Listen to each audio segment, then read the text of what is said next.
এবার সুমাইয়াকে পৃথিবী থেকে বিদায় করে দেওয়া হবে। মা গো রে আমার বোনেরা, এইবার দুইটা উট সুমাইয়ার দুই পায়ে বেঁধে দিল। সুবহানাল্লাহ বলেন।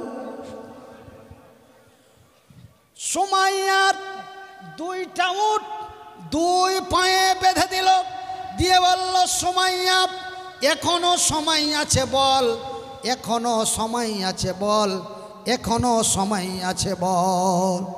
সুমাইয়া বলে দিল, রে আল্লাহর দুশ্মনেরা, রে নবীর শত্রুরা, আমাকে মক্কার মাটিতে এক আল্লাহর দিন প্রচার করতে যেয়ে, এক আল্লাহর দিন প্রতিষ্ঠিত করতে যেয়ে মদের বিরুদ্ধে, সদের বিরুদ্ধে, সত্যের বিরুদ্ধে, অন্যায়ের প্রতিষ্ঠিত করতে যে, অন্যায়ের প্রতিবাদ করে ন্যায়ের প্রতিষ্ঠিত করতে যে যদি আমাকে পিস পিস করে কেটে দুনিয়া থেকে বিদায় করে দেওয়া হয়, তবুও আমি সুমাইয়া নবীর দিন ছাড়তে পারি না। এই কথা যখন সুমাইয়া বলে দিল, দুইটা উটকে দুই দিক থেকে তাড়াই দিল। একটি উট ডান দিকে দৌড় দিল, আর একটি উট বাম দিকে দৌড় দিল। এবার বলেন, সুমাইয়া আল্লাহর জমিনে থাকবে না মারা যাবে? কি হবে? মারা যাবে। দুই দিক থেকে দুইটা উট তাড়াই দিল, আর লোহার বল্লমখানা তার লজ্জা স্থানের মধ্যে দিয়ে দিল। জোরে বলি আস্তাগফিরুল্লাহ মিন কুল্লি জামবি ওয়া আতুবু আলাইহি। সেই সুমাইয়াটা আমার আপনার ইসলামী বোন, সেই মক্কার মাটিতে এই ইতিহাস করেছে। এবার সুমাইয়া মরে গেল। বলি ইন্না লিল্লাহ, পড়েন আমার সাথে, ইন্না লিল্লাহি ওয়া ইন্না ইলাইহি রাজিউন।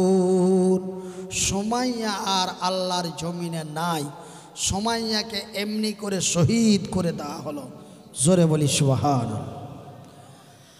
আপনারা শুনলেন সুমাইয়া মরে গেছে, আপনারা দেখেছেন সুমাইয়া মরে গেছে, আপনারা জেনেছেন সুমাইয়া মরে গেছে। আমি মনিরুদ্দিন গত 14 তারিখে আসামের দরং জেলায় জালসা করতে গেলাম। জালসা করতে যে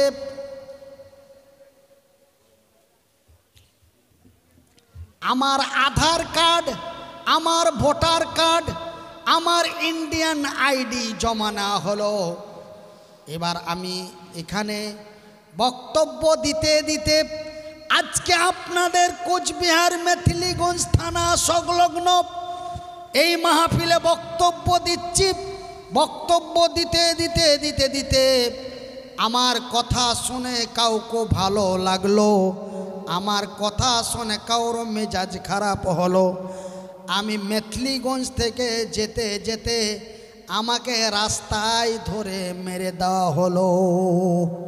আমি এক্সাম্পল দিচ্ছি, এমন ঘটনা ঘটেনি, আল্লাহর কাছে আশা করি না ঘটে, বলি ইনশাআল্লাহ। আমি এক্সাম্পল দিচ্ছি। যেতে যেতে মনিরুদ্দিনকে মেরে দেওয়া হলো। আপনারা খবরের কাগজে দেখলেন মেরে দেওয়া হয়েছে, আপনারা শুনলেন মেরে দেওয়া হয়েছে। মনিরুদ্দিন মরে গেছে। যেমন কিছুদিন আগে, 2 বছর আগে সোশ্যাল মিডিয়ায় আমি মনিরুদ্দিন ব্রেন স্ট্রোক করে মারা গেছি, মনিরুদ্দিন দুনিয়াতে নাই, এমন একটি খবর ভাইরাল হয়েছিল, হয়নি? এই যে আপনারা হাসলেন কেন? মনিরুদ্দিন ভাই ব্রেন স্ট্রোক করে মারা গেছে। যে আপনাদের মসজিদের ইমাম সাহেব আমার সাথে ঘরে গল্প করছিলেন যে আমরা অল্প কিছুদিন আগে আমরা বাজারে শুনলাম যে ও তো নাই। মানে আমি মরে গেছি এরকম একটা খবর সোশ্যাল মিডিয়ায় ভাইরাল হয়েছিল। কিন্তু না, আপনাদের দোয়ায়, আল্লাহর দয়ায় মহান আল্লাহ আমাকে এই পর্যন্ত সুস্থ করেছে বলি আলহামদুলিল্লাহ, এবং কথা বলার শক্তি আল্লাহ ফিরাইতে লেগেছে বলি আলহামদুলিল্লাহ। তবে আপনারা দোয়া করবেন, আমি মুসাফির দোয়া করছি, মহান আল্লাহ আমাকে অল্প কিছুদিনের মধ্যেই আমার পূর্বের আওয়াজ ফিরিয়ে দেবে বলি ইনশাআল্লাহ। আমাকে বাংলার বাঘ বলা হতো, আমাকে কেউ বাংলার টাইগার বলতো, আবার আমাকে কেউ বলতো বাঙ্গালে বুলবুল, মধুরে বাণী, জনাব আল্লামা আলহাজ মাওলানা মনিরুদ্দিন সাহেব, এই বলে আমার মাইকিং হতো। কিন্তু আমার আল্লাহ দিতেও পারেন, আমার আল্লাহ নিতেও পারেন, জোরে বলি সুবহান আল্লাহ। আমার আল্লাহ তার পবিত্র কোরআনে বলেন, অত ইসমান্তাসা অত সিল্লমান্তাসা বিয়াদিকাল খায়র ইন্নাকা আলা কুল্লি শাইইন কাদির। নিশ্চয় আমি আল্লাহ সম্মান দিতেও পারি। আমি একজন রাস্তার ভিখারিকে রাষ্ট্রপতি বানাইতে পারি, একজন রাষ্ট্রপতিকে রাস্তার ভিখারি বানাতে পারি। আমার নাম হলো আল্লাহ, জোরে বলি সুবহান আল্লাহ। একবার জোরে লা ইলাহা ইল্লাল্লাহ, লা ইলাহা ইল্লাল্লাহ, লা ইলাহা ইল্লাল্লাহ, লা ইলাহা ইল্লাল্লাহ, সুবহানাল্লাহ ওয়ালহানাল্লাহ আলহামদুলিল্লাহ, সুবহানাল্লাহ ওয়ালহামদুলিল্লাহ, সুবহানাল্লাহ ওয়ালহামদুলিল্লাহ, ওয়ালা ইলাহা ইল্লাল্লাহ, ওয়ালা ইলাহা ইল্লাল্লাহ। দয়াল মাওলা গো, তুমি আমায় দয়া করো না। তবে আমি যেই কথাটা বলতেছিলাম যে মনিরুদ্দিনকে মেরে দিয়েছে, মনিরুদ্দিন মরে গেছে। আপনারা শুনলেন মনিরুদ্দিন মরে গেছে, আপনারা শুনলেন সুমাইয়া মরে গেছে, আপনারা দেখলেন সুমাইয়া মরে গেছে। আমার আল্লাহ বলছেন খবরদার মনিরুদ্দিনকে মৃত্যু বলো না, জোরে বলুন খবরদার সুমাইয়াকে মৃত্যু বলো না। সুমাইয়া মরেনি।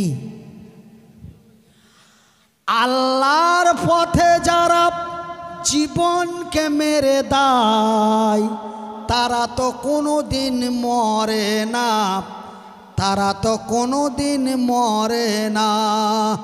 আমার আল্লাহ বলেন বিসমিল্লাহ, আমার সাথে পড়ার চেষ্টা করুন। বিসমিল্লাহির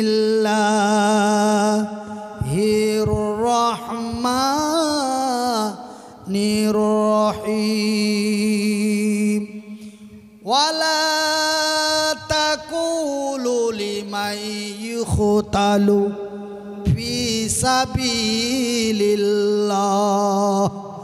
ফি সাবিলিল্লাহি আমওয়াত বাল আহিয়াউ ওয়ালাকিন লা তাশউরুন। সুবহানাল্লাহ বলেন। আমার আল্লাহ বলেন যারা ইসলাম কবুল করতে যে, যারা অন্যায়ের প্রতিবাদ করে সত্যের বিজয় করতে যে যারা শহীদ হয়ে মারা যায় তাদের তোমরা মৃত্যু বলো না, তারা মরে না, তারা মরে না। ওয়ালা তাকুলু লিমান ইউকতালু ফি সাবিলিল্লাহি আমওয়াত বাল আহিয়াউ ওয়ালাকিন লা তাশউরুন।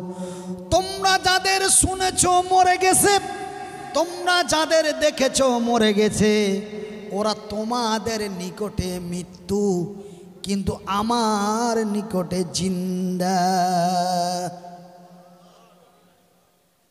আল্লাহর নিকটে জিন্দা। আল্লাহ বলছে তোমাদের কাছে মৃত্যু, আমার নিকটে জিন্দা। আপনারা জানেন মানুষ যখন মরে যায় ও সব কিছু শুনতে পায় এবং জানতে পারে, কিন্তু বলতে পারে না এবং চলতে পারে না। অকার্য হয়ে গেলে আমরা তখন তাকে দাফন করতে বাধ্য হই।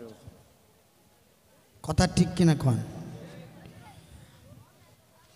শোনেন সবাই নবীজির হাকিকত, কেমন ছিল বেল্লালেরই মহাব্বত।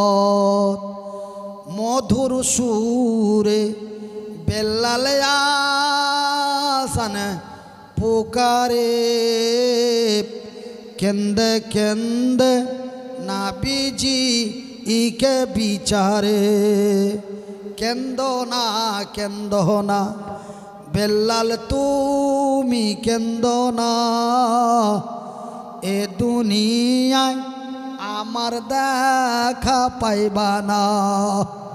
পাইবা পাইবা পাইবা পাইবা বেল্লাল রে, আমার দেখা পাইবে তুমি হাসরে। হযরত বেল্লাল হইলেন তখন দিওয়ানা, শোকতে চলে গেলেন মদিনা। আমার ভাইয়েরা, আমার আব্বা জানেরা, আজকে আমার বক্তব্য শুনে আপনারা কতটা কষ্ট পাচ্ছেন জানি না, কিন্তু আল্লাহ ছাড়া যদি আল্লাহ অন্য কোনো বস্তুর উপরে কসম খেতে বলতেন, ওই আমার বক্তব্য শুনে আপনারা কতটা কষ্ট পাচ্ছেন,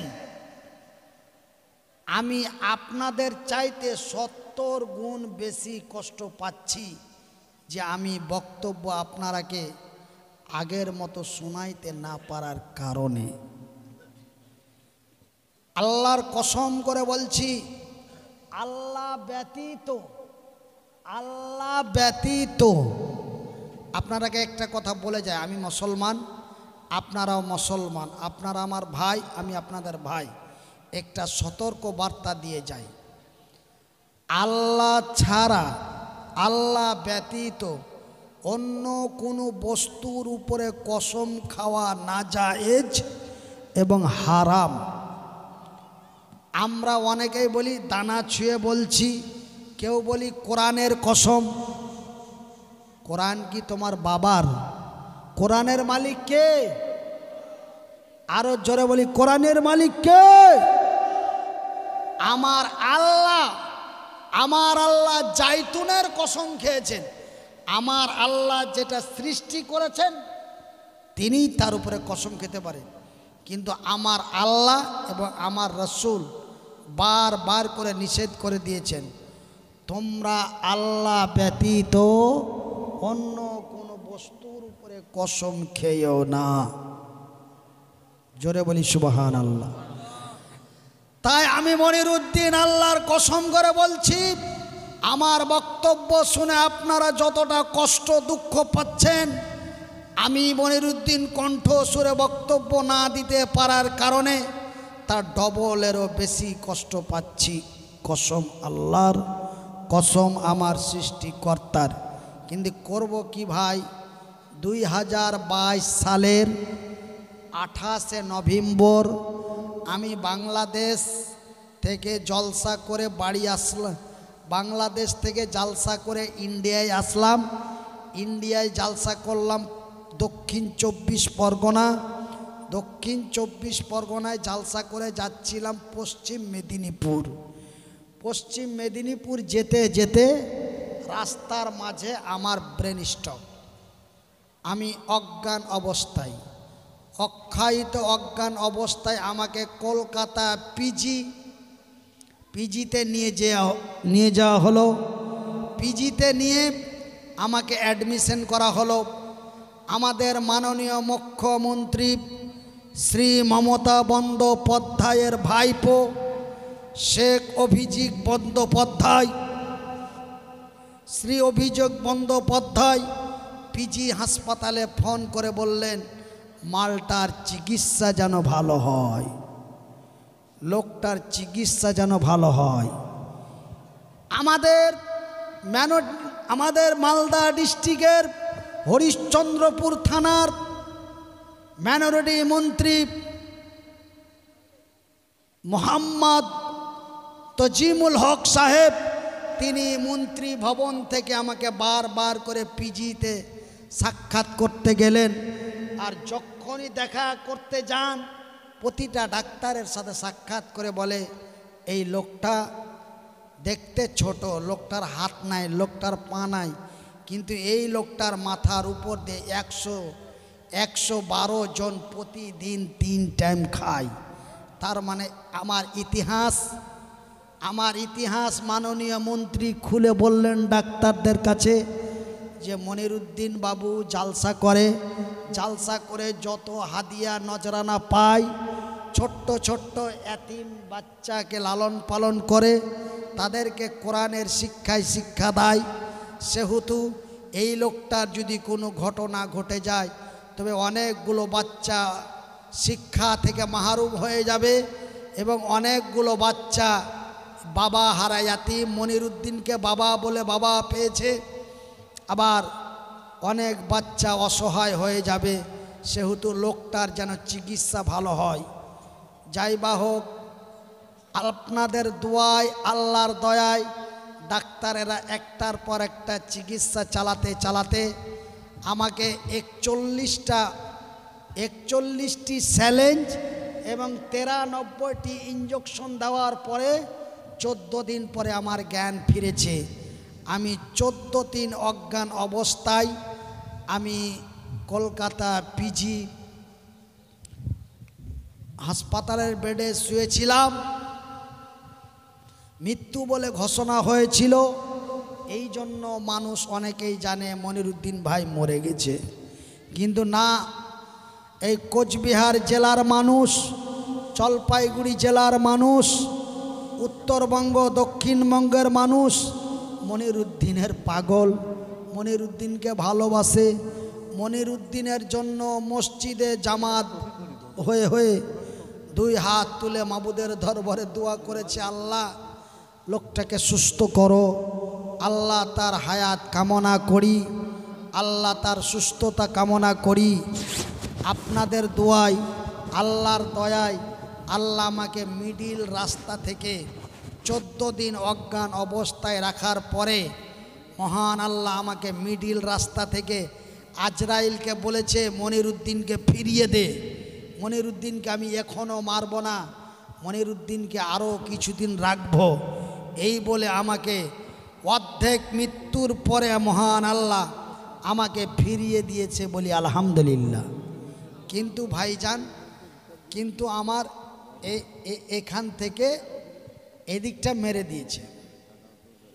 মহান আল্লাহ আমাকে ফিরিয়ে দিয়েছে, আপনাদের দোয়ায় আল্লাহর দয়ায় আমাকে ফিরিয়ে দিয়েছে, কিন্তু আমার ব্রেন থেকে নিয়ে মানে রিপোর্ট করে দেখা যায়, ব্রেন সার্জারি করে দেখা যায়, মানে এই মিডিল পয়েন্ট থেকে বাম সাইডটা টোটাল মেরে দিয়েছে। এই জন্য আমার তারগুলো ফল্ট হয়ে গেছে। ওই স্পিকারটা, আগে যে স্পিকারটা বাজছিল, একটু কথা বললে টনটন করে আওয়াজ হচ্ছিল, আমি পাগলের মতো বলতাম, আপনারা পাগলের মতো শুনতেন। সে আওয়াজটা আমি নিয়ে আসার চেষ্টা করছি, আল্লাহর কাছে দোয়া করছি, কিন্তু আল্লাহ আওয়াজটা আমার ফিরাচ্ছে, কিন্তু আস্তে আস্তে ফিরাচ্ছে। 2 বছর গেল, ডাক্তাররা বলছে আরও অন্তত 5টা বছর অপেক্ষা করেন, আপনার ট্রিটমেন্ট ভালো, আপনি দুনিয়াতে বেঁচে আছেন, দুনিয়া দেখছেন, কথা বলছেন, তো এর চাইতে আর জোরে কথা বলার দরকার কি? আপনি ধৈর্য ধারণ করুন। আমার আল্লাহ সে কথাই বলেন, ইন্নাল্লাহা মা'আস সাবিরিন, নিশ্চয় আমি আল্লাহ সবুরকারী ধৈর্যধারীকে আমার রহমতের নজর দিয়ে দেখি। ভাইজান, ধৈর্য ধরে আছি, সহ্য করে আছি, কি করব? একটা বাংলা কথায় বলে আল্লাহর মার সহ্য করা অপরিহার্য। আল্লাহর মার সহ্য করে আছি, কিচ্ছু করার নেই। ভাইজান, একাই চলতে পারতাম, একাই ফিরতে পারতাম, বাথরুমে একাই যেতে পারতাম, বাথরুম পায়খানা সেরে নিজেকে পরিষ্কার হয়ে একাই ঘরে ফিরতে পারতাম। প্রয়োজনে অন্যের সাহায্য করতে পারতাম। কিন্তু মহান আল্লাহ এমন এক পরীক্ষার মধ্যে ফেলে এমন এক পঙ্গু বানাই দিছে যে বাচ্চা ছেলেকে সমস্ত কিছু করে দিতে হয়, ঠিক আমাকেও তাই করে দিতে হয়। আজকের মাহফিলে দোয়া হবে, আমি মনিরুদ্দিন দোয়া করব। কালকে আমাদের হলদিবাড়ির হুজুর পীর কেবলা তিনি দোয়া করবেন। আপনারা সবাই হুজুরের শানে দোয়া করবেন যেন মহান আল্লাহ আমার স্ত্রীকে বিনা হিসাবে জান্নাতে দেয়। যে এমন একটা মানুষকে এত বড় বিপদের মধ্যে দেওয়ার পরেও বাচ্চা ছেলের মতো লালন পালন করছে, আল্লাহ তাদের জান্নাত নসিব করুক, বলি আমিন। আরও বলি আমিন। আমার মায়েরা, আমার ভাইয়েরা, শুনে রাখুন, সুমাইয়াকে এমনি করে মেরে দেওয়া হলো। সুমাইয়া মরে গেল, সুমাইয়া হয়ে গেল আল্লাহর জান্নাতি। জোরে বলি সুবহানাল্লাহ। মা গো, জান্নাত এমন একটি জায়গা, জান্নাত এমন একটি জায়গা, এই জান্নাত পৃথিবীতে সবাই জান্নাত চাই। একজন পাপী, একজন তাপী, একজন সুদখোর, একজন মদখোর, একজন বেঈনামাজি, একজন বেরোজাদার, সবাই আল জান্নাত চাই। তবে জান্নাত এমনই কোন জায়গা যে সবাই জান্নাত চাই?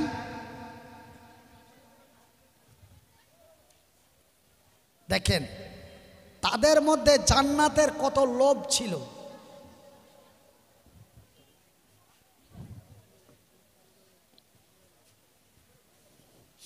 তাদের মধ্যে জান্নাতের কি লোভ ছিল।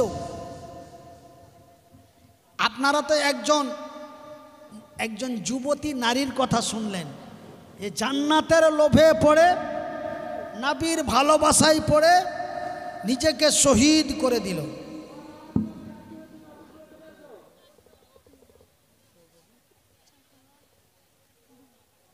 কিন্তু আর একটা ঘটনা শুনলেন, আমার ছেলের থেকে কয়েক বছর বড় একজন যুবক, বাড়ি তার মক্কা, জান্নাতের লোভে পড়ে, নবীর মহব্বতে পড়ে বিশ্বকে কি ইতিহাস দিল। ভাইজান রে, আমার আম্মা জানেরা রে, আমার পর্দা নাসিন ভাই মায়েরা, শুনে যাও, রাতের বেলা একজন নওজোয়ান তরুণ যুবক, নামটি তার আব্দুল্লাহ বিন রাওয়াহা। কি নাম? আব্দুল্লাহ বিন রাওয়াহা জান্নাতের লোভে পড়ে, নবীর ভালোবাসায় পড়ে, জান্নাতের লোভে পড়ে, নবীর ভালোবাসায় পড়ে বিশ্বকে কি ইতিহাস দিল। একটা সাধারণ এক্সাম্পল আপনাদের দিই বাবা। একজন নওজোয়ান তরুণ যুবক, একজন নওজোয়ান তরুণ যুবক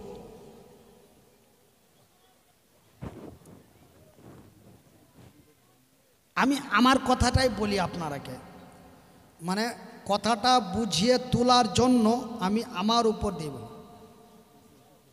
একজন নওজোয়ান তরুণ যুবক, তাকে নতুন বিবাহিত করে নিয়ে বাড়ি এসেছে। নতুন বিয়ে করে বউ নিয়ে বাড়ি এসেছে, সন্ধ্যা হলেই হবে তার সোহাগ রাত, সন্ধ্যা লাগলেই হবে তার ফুল সজ্জার রাত, সন্ধ্যা হলেই হবে তার বাসর রাত। আর ওই মুহূর্তে যদি ওই যুবককে বলে, এই আব্দুল্লাহ, বলে আব্বা, বলে আব্দুল্লাহ তোমাকে আজকেই চলে যেতে হবে কলকাতা, যাবে? নতুন বউ রেখে এমন কোন যুবক আছে যে নতুন বউ রেখে ও চলে যাবে 3 মাসের মতো কলকাতা? যাবে? কিন্তু জান্নাতের লোভে পড়ে, নবীর ভালোবাসায় পড়ে একজন যুবক এই ইতিহাস করেছে মক্কার মাটিতে, নাম তার আব্দুল্লাহ। এই আব্দুল্লাহ কার বেটা? রাওয়াহার বেটা।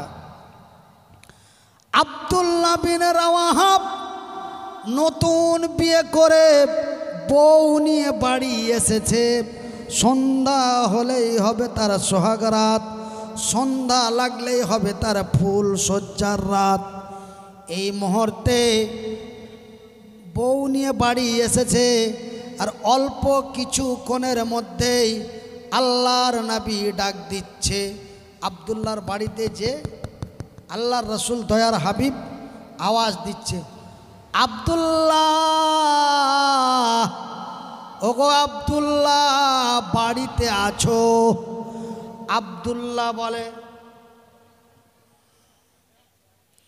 এ গাহে বুলবুল, একবার আমার সাথে পড়েন, গাহে বুলবুল বাগিচায়, হুজুর মাইক ধরেন, এ গাহে বুলবুল বাগিচায় এ সোনার ফসল ফলিয়া, বলুন লা ইলাহা ইল্লাল্লাহ, লা ইলাহা ইল্লাল্লাহ, লা ইলাহা ইল্লাল্লাহ, লা ইলাহা ইল্লাল্লাহ, জোরে লা ইলাহা ইল্লাল্লাহ, জোরে লা ইলাহা ইল্লাল্লাহ, লা ইলাহা ইল্লাল্লাহ, লা ইলাহা ইল্লাল্লাহ, লা ইলাহা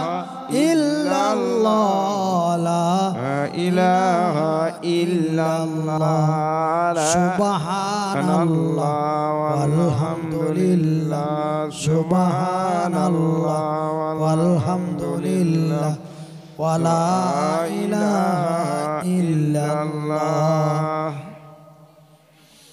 আমার ভাইরা, আমার দয়ার হাবিব বলেন, আব্দুল্লাহ রে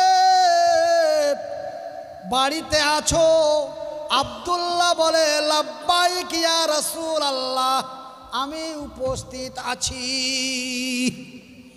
বলে আব্দুল্লাহ রে তুমি তাড়াতাড়ি বাড়ি থেকে বেরিয়ে যাও, তোমাকে সেনাপতির দায়িত্ব দেওয়া হয়েছে। কিন্তু দেখুন, কথাটা বুঝে দেখুন, আমার দয়ার হাবিব তিনি হলেন রাহমাতুল্লিল আলামিন। আমার দয়ার হাবিব কে যদি আব্দুল্লাহ একটু বলতেন যে হুজুর আপনি জানেন কি জানেন না, আমি আজকে নতুন বিয়ে করে বউ নিয়ে বাড়ি এসেছি, সন্ধ্যা লাগলেই হবে আমার সোহাগ রাত, সন্ধ্যা লাগলেই হবে আমার ফুল সজ্জার রাত, এই কথা যদি আব্দুল্লাহ আমার নবীকে বলতেন, হয়তো আমার নবী আব্দুল্লাহকে ময়দানে যেতে দিতেন না।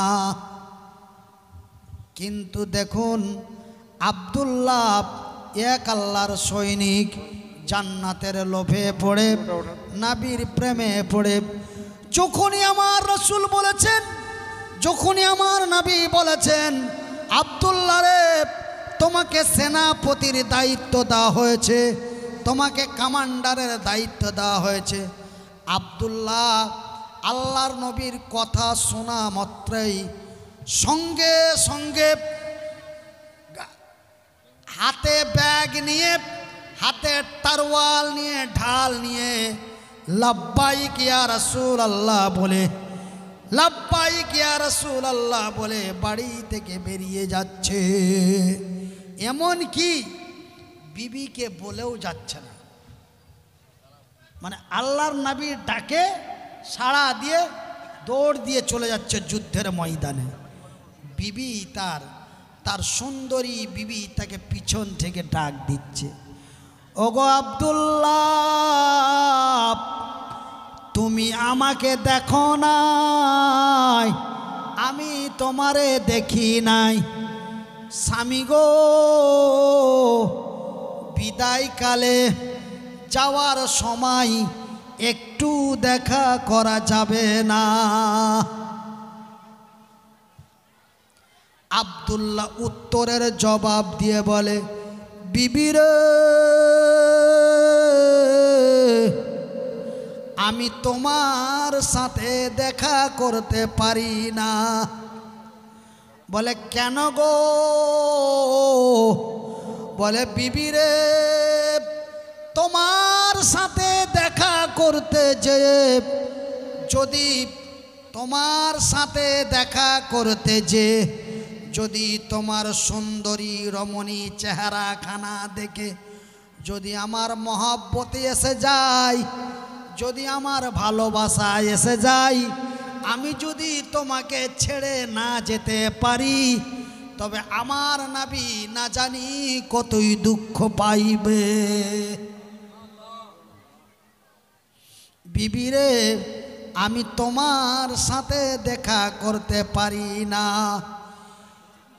বিবি তার উত্তরের জবাব দিয়ে বলে, রে ও আমার স্বামী জান আব্দুল্লাহ, আল্লাহর কসম করে বলছি, সৃষ্টিকর্তার কসম করে বলি, আমি তোমাকে কোনো প্রেম নিবেদন করব না, আমি তোমারে কোনো ভালোবাসা দেব না।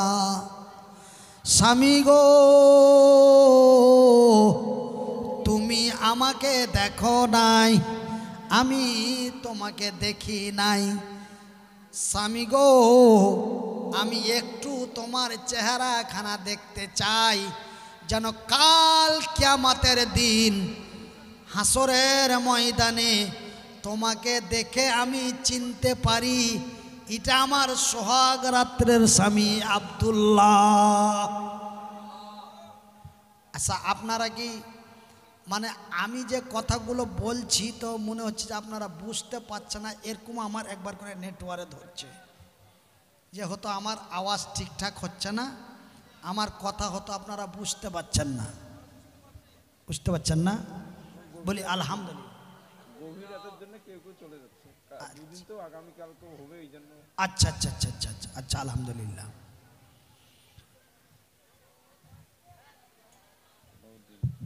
বলে বিবিরে, আমি তোমার সাথে দেখা করতে পারি না। বিবি তার উত্তর দিয়ে বলে, ওগো স্বামী জান আব্দুল্লাহ, আল্লাহর কসম করে বলছি, দেখেন সময় ওই আব্দুল্লাহর স্ত্রীও কত জান্নাতের লোভী, যে সোহাগ রাত্রে স্বামীকে কিভাবে জীবনের মতো বিদায় দিচ্ছে, জোরে বলুন। বলে স্বামী গো,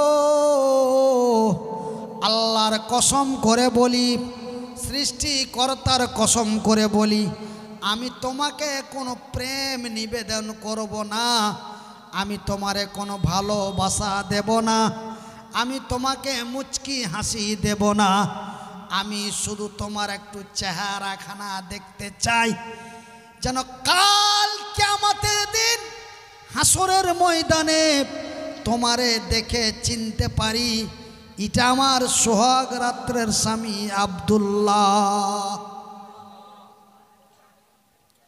এই বলে আব্দুল্লাহ বিন রাওয়াহা বিবির কাছ থেকে বিদায় নিয়ে চলে গেল। লাব্বাইক ইয়া সাদাইক বলে যুদ্ধের ময়দানে লাফিয়ে পড়ল, যুদ্ধের ময়দানে লাফিয়ে পড়ল।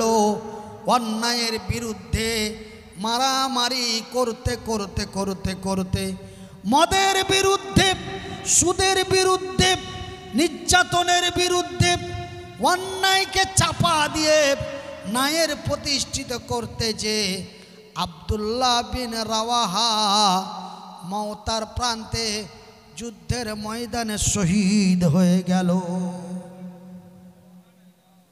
আমার দয়ার হাবিব, আমার বিশ্বের নবী বললেন, সাহাবীরা রে,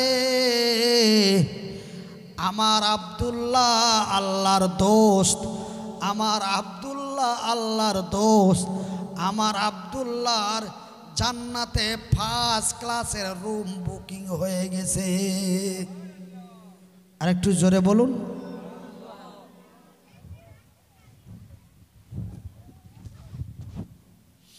আমার ভাইরা, আরে আমার আম্মা জানেরা, আমি মনিরুদ্দিন আপনাদের ভাই, আপনারা আমার ভাই, আপনাদের বিনীত অনুরোধ করে যাই, সামান্য টাকার বিনিময়ে নিজের জীবনকে নষ্ট করবেন না।